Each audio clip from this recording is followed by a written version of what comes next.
Muhammad Ridwan alias Ipan, 26 tahun, honorer di Komisi Pemilihan Umum Kota Palembang yang bekerja di bagian logistik, menyerahkan diri kepada anggota Satreskrim Polsek Ilir Timur 1 Palembang. Warga perumahan Gria Asri Blok O, Kelurahan Pulokerto, Kecamatan Gandus, Palembang ini awalnya tidak ada niat untuk menyerahkan diri kepada pihak yang berwajib.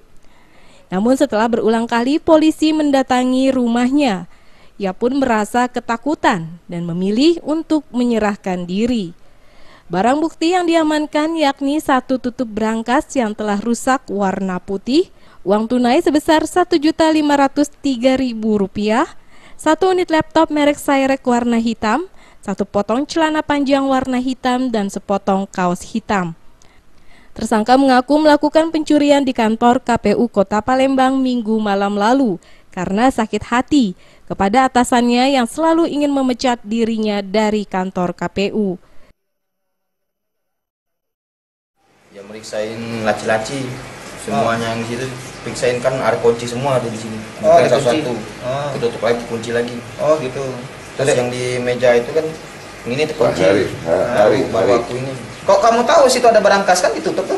Ya nggak tahu juga Pak, kalau ada brankas itu. Setahu aku kan mungkin ada duit doang gitu.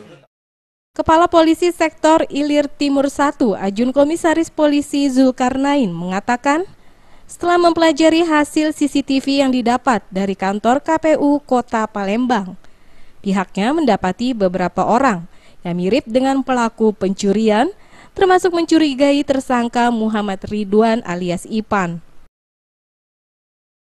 Setelah itu kami datangin rumahnya berkali-kali, ternyata dia tidak ada di rumah, pergi, hilang. Tentu kan bertanya-tanya ada apa kan gitu kan. Nah, setelah itu kami melalui keluarganya pendekatan, melalui silakan aja kalau memang mau kooperatif mau apa, silakan. Ternyata dia dengan kesadaran sendiri menghubungi salah satu anggota Resmob bahwa dia berniat menyerahkan diri, tapi tolong dilindungi.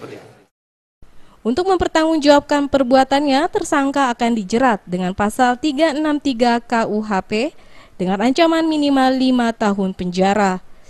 Dari Palembang, Sumatera Selatan, Safety Feriansyah melaporkan.